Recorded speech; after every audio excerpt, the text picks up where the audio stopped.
Morning students, metal and non metal chapter का आज इन 3 topics के बारे में मैं समझाऊंगा। एक है कोवेलेंट बॉन्ड, दूसरा है प्रॉपर्टीज ऑफ आयनिक कंपाउंड्स और properties of covalent compounds.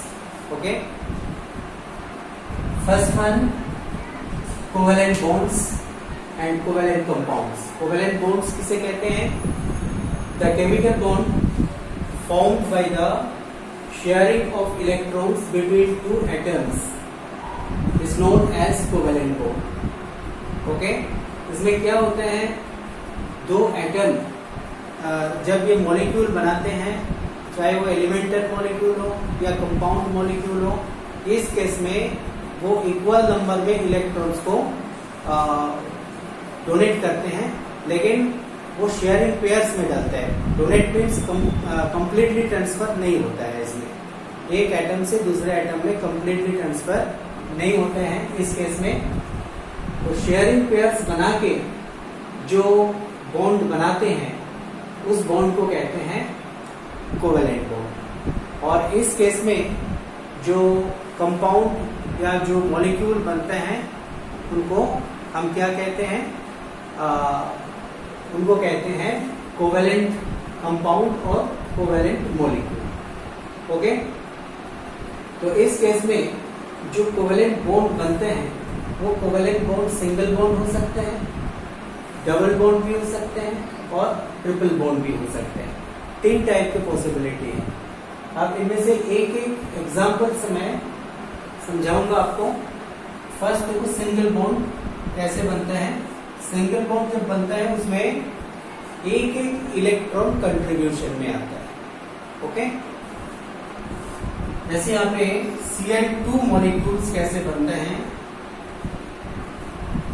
Cl2 molecule, Cl ये जो एटॉमिक स्टेट है ये स्टेबल स्टेट नहीं है और इसलिए Cl2 का एक ग्रुप बन जाता है।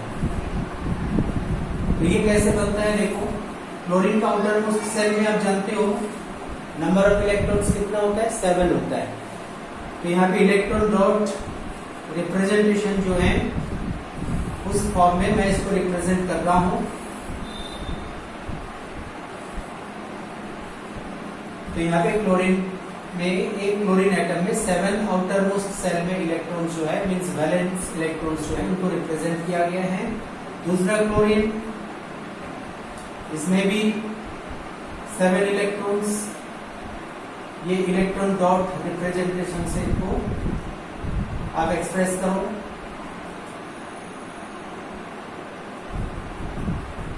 ओके, अब एक एक ये जो क्लोरीन एटम ये अनस्टेबल होता है क्योंकि इनका आउटर मोस्ट सेल में ऑक्टेट स्टेट पूरा नहीं होता है। इसलिए ये ऑक्टेट स्टेट कैसे पूरा करते हैं वो देखो, यहां से एक इलेक्ट्रॉन ये शेयरिंग पेयर्स में डालते हैं और इससे भी एक इलेक्ट्रॉन शेयरिंग पेयर्स के लिए डोनेट करते हैं। तो पेयरिंग में डोनेट करते हैं, ये कंप्लीटली डोनेट नहीं होता है इस केस में। तो इससे क्या होते हैं, Cl एक इलेक्ट्रॉन शेयरिंग पेयर्स के लिए गए हैं, बाकी इनके पास 6 इलेक्ट्रॉन बच गया। एक इलेक्ट्रॉन शेयरिंग पेयर्स के लिए यहाँ पे आ गया। सिमिलरली दूसरा क्लोरीन का भी एक शेयरिंग पेयर बनाने के लिए एक इलेक्ट्रॉन इस जगह पे आ गया और क्लोरीन के पास बाकी 6 इलेक्ट्रॉन रह गया। ओके, अब ये जो शेयरिंग पेयर बन गए हैं, इस पेयर ऑफ इलेक्ट्रॉन्स को ऑक्टेट स्टेट पूरा करने के लिए इन दोनों इलेक्ट्रॉन को दोनों क्लोरीन इक्वली यूज करते हैं। तो उस हिसाब से देखो, इस क्लोरीन का 8 इलेक्ट्रॉन हो गया है, यहाँ पे 6 और यहाँ पे 2 इलेक्ट्रॉन्स, तो इसका 8 हो गया। और सिमिलरली इस क्लोरीन का भी 8 इलेक्ट्रॉन पूरा हो जाता है और इससे Cl बॉन्ड यहाँ पे Cl। इस टाइप का मॉलिक्यूल बन जाते हैं और इसी को हम सिंपली Cl2 लिख देते हैं। ठीक है, तो एक बॉन्ड मीन्स यहाँ पे 2 इलेक्ट्रॉन्स प्रेजेंट है। ओके, और बाकी जो 6 इलेक्ट्रॉन्स है वो यहाँ पे लिखने की जरूरत नहीं है, या इस क्लोरीन एटम में भी वो 6 डॉट यहाँ पे रिप्रेजेंट करने की जरूरत नहीं है, अब डायरेक्ट ऐसे Cl2 लिख सकते हैं। तो इस प्रोसेस से क्लोरीन और क्लोरीन के बीच में सिंगल बॉन्ड बन जाते हैं। नेक्स्ट देखो डबल बॉन्ड। डबल बॉन्ड के लिए अच्छा, इस केस में आपको एक कंपाउंड का भी एग्जांपल, जैसे मान लो HCl है, मीथेन गैस है, इस टाइप का एग्जांपल भी आप दे सकते हो। आपके बुक में है, एक बार देख लेना, समझ आ जाएगा। नेक्स्ट देखो डबल बॉन्ड। डबल बॉन्ड के लिए ऑक्सीजन का एग्जांपल मैं दे रहा हूं। ऑक्सीजन को आप जानते हो O2, ऑक्सीजन जो मॉलिक्यूल होता है उनको O2 फॉर्म में लिखते हैं। तो O2 का फॉर्मेशन कैसे होता है, इसमें डबल बॉन्ड होते हैं। तो ऑक्सीजन के पास 6 इलेक्ट्रॉन्स होता है। 6 electrons means outermost shell में 6 इलेक्ट्रॉन्स मीन्स वैलेंस इलेक्ट्रॉन्स इसमें 6 होता है। टोटल इलेक्ट्रॉन 8 होता है इसमें, लेकिन वैलेंस इलेक्ट्रॉन्स इसमें 6 होता है। सिमिलरली दूसरा ऑक्सीजन ले लो, इनका भी वैलेंस सेल में 6 इलेक्ट्रॉन्स होगा और इनको चाहिए 8 इलेक्ट्रॉन्स ऑक्टेट स्टेट पूरा करने के लिए। इसलिए क्या करते हैं, ये ऑक्टेट स्टेट पूरा करने के लिए 2 इलेक्ट्रॉन्स को एक ऑक्सीजन एटम शेयरिंग पेयर्स में डालते हैं इस प्रकार से।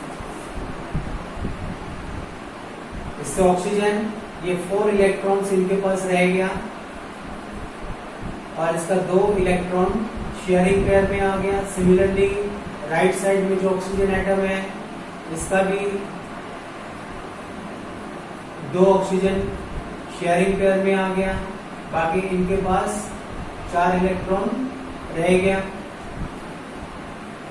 अब ये जो 4 इलेक्ट्रॉन्स है शेयरिंग पेयर्स में, ये 4 इलेक्ट्रॉन्स को दोनों ऑक्सीजन एटम इक्वली यूज करते हैं ऑक्टेट स्टेट पूरा करने के लिए।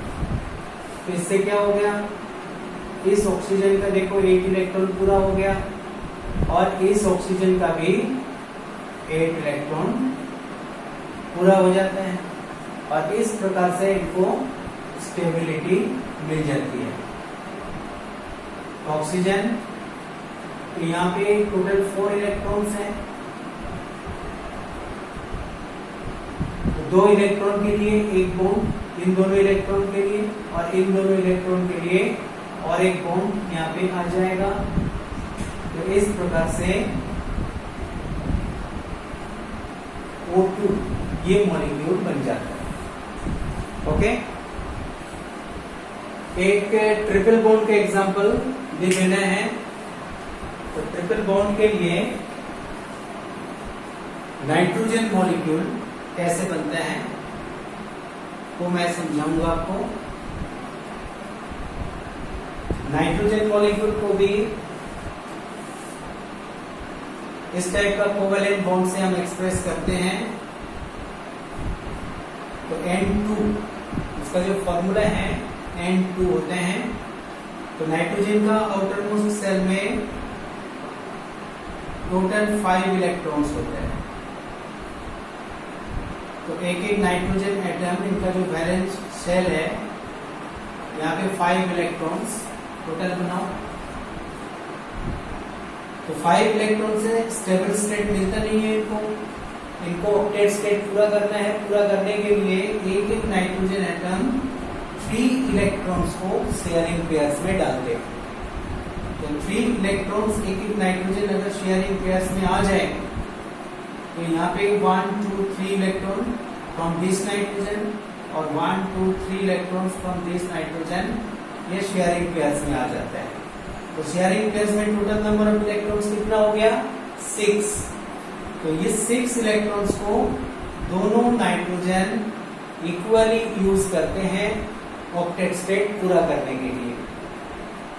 इस प्रकार से आप देखो इस नाइट्रोजन का 8 इलेक्ट्रॉन हो जाते हैं और इस नाइट्रोजन का भी 8 इलेक्ट्रॉन्स हो जाते हैं और इससे दोनों नाइट्रोजन को स्टेबिलिटी मिल जाती है और इससे नाइट्रोजन और नाइट्रोजन के बीच में 6 इलेक्ट्रॉन होने के लिए यहाँ पे ट्रिपल बॉन्ड आ जाएगा, क्योंकि एक बॉन्ड मीन्स यहाँ पे एक इलेक्ट्रॉन कंट्रीब्यूशन होता है। ओके, और इसी से ही ये N2 मॉलिक्यूल बन जाता है। तो इस प्रकार से सिंगल बॉन्ड, डबल बॉन्ड और ट्रिपल बॉन्ड वाले जो मॉलिक्यूल्स हैं वो बनते हैं। आपके बुक में इससे रिलेटेड और कुछ एग्जांपल्स हैं, वो सब एग्जांपल्स देख लेना। नेक्स्ट है properties of ionic compounds. Ionic compounds की जो प्रॉपर्टीज है, first one, ionic compounds are usually crystalline solid. Crystalline solid जो होता है ये हार्ड होते हैं, इसलिए होता है क्योंकि इसमें जो बॉन्ड स्ट्रेंथ होता है ये हाई होता है, क्योंकि आयोनिक कंपाउंड्स जो बनते हैं इसमें पॉजिटिव और नेगेटिव आयंस जो बनते हैं दोनों के बीच में इलेक्ट्रोस्टैटिक फोर्स ऑफ अट्रैक्शन होता है और इलेक्ट्रोस्टैटिक फोर्स ऑफ अट्रैक्शन ये बहुत हाई होता है और इसलिए इस केस में जो बॉन्ड स्ट्रेंथ होते हैं ये बॉन्ड स्ट्रेंथ ज्यादा होते हैं और इसलिए इस टाइप का जो कंपाउंड्स होते हैं ये क्रिस्टलाइन सॉलिड होते हैं। Secondly, ionic compounds have very high melting point and high boiling point. ये भी इसका बॉन्ड स्ट्रेंथ के लिए होते हैं, क्योंकि मेल्ट करने के लिए क्या होता है, उसमें जो एटम्स होते हैं उस एटम्स को दूर हटाना होता है, थोड़ा डिस्टेंस ज्यादा करना होता है दोनों के बीच में, और इसमें बॉन्ड स्ट्रेंथ ज्यादा होने के लिए एटम्स को हटाने के लिए एक दूसरे से ज्यादा टेम्परेचर का जरूरत होता है और इसलिए इसमें मेल्टिंग पॉइंट हाई हो जाता है। ओके, नेक्स्ट देखो, ionic compounds are usually soluble in water. Water का जो मॉलिक्यूल होता है इसमें पोलरिटी प्रेजेंट रहती है। दैट मीन्स वाटर में जो कोवेलेंट बॉन्ड होता है वो पोलर कोवेलेंट बॉन्ड होता है। पोलर कोवेलेंट बॉन्ड होने के लिए ये आयनिक कंपाउंड से जो पॉजिटिव और नेगेटिव आयंस होते हैं उसको वाटर का जो पॉजिटिव और नेगेटिव पोल्स होते हैं, आयनिक कंपाउंड से जो पॉजिटिव और नेगेटिव आयंस होते हैं उनको वो अलग कर सकते हैं। ओके, और इसलिए वाटर में आयनिक कंपाउंड्स डिसॉल्व हो जाता है और ionic compounds conduct electricity when dissolve in water.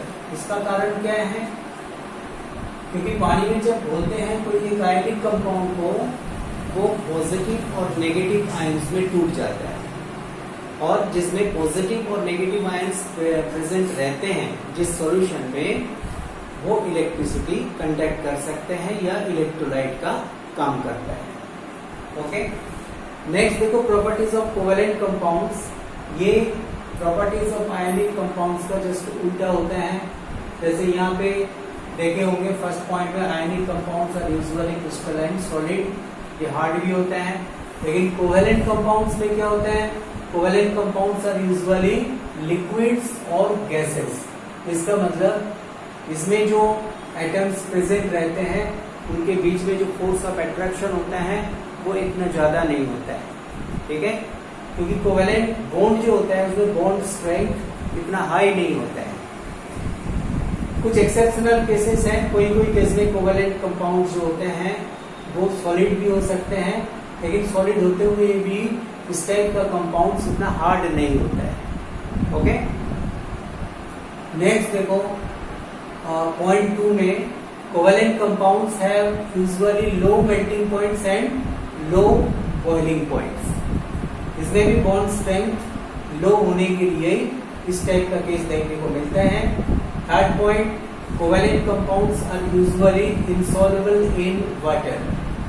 ये इनसॉल्युबल क्यों होता है, क्योंकि कोवेलेंट कंपाउंड्स इसमें आयंस प्रेजेंट नहीं होते हैं और इसलिए जो वाटर मॉलिक्यूल्स होते हैं वाटर मॉलिक्यूल्स में पोलरिटी होते हुए भी इसमें जो एटम्स प्रेजेंट रहते हैं, इस एटम्स को ये अलग अलग नहीं कर पाते हैं और इसलिए कोवेलेंट कंपाउंड्स पानी में नहीं घुलते हैं। लेकिन जो पोलर कोवेलेंट कंपाउंड्स होते हैं, जैसे मान लो शुगर है, अल्कोहल है, उसमें क्या होता है, पोलरिटी प्रेजेंट होती है और पोलरिटी प्रेजेंट होने के लिए जो पोलर कोवेलेंट कंपाउंड्स होते हैं वो पानी में घुल सकते हैं। नेक्स्ट है covalent compounds do not conduct electricity, क्योंकि कोवेलेंट कंपाउंड से कोई आयंस नहीं बनते हैं और इसलिए कोवेलेंट कंपाउंड से इलेक्ट्रोलाइट्स का काम नहीं कर सकते हैं। ओके, नेक्स्ट जो टॉपिक है, बाय द वे ये जो पॉइंट है प्रॉपर्टीज ऑफ आयनिक कंपाउंड्स और प्रॉपर्टीज ऑफ कोवेलेंट कंपाउंड्स हैं जो कंपैरेटिवली डिस्कस किए हैं।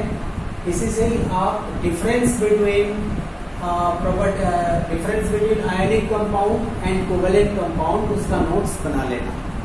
ओके, तो इससे प्रॉपर्टीज और इसका जो डिफरेंशिएशन है ये दोनों एक साथ याद हो जाएगा। नेक्स्ट जो टॉपिक मैं बोल रहा था, एक एक्सट्रैक्शन ऑफ मेटल, ये टॉपिक डिलीट हो गया है और एक कोरोशन ऑफ मेटल, ये टॉपिक भी डिलीट हो गया है। तो इसलिए इन दोनों टॉपिक के बारे में नहीं समझाऊंगा। एक टॉपिक और बचेगा, वो है एलॉयज, ये मैं कल समझाऊंगा आपको। Okay, thank you.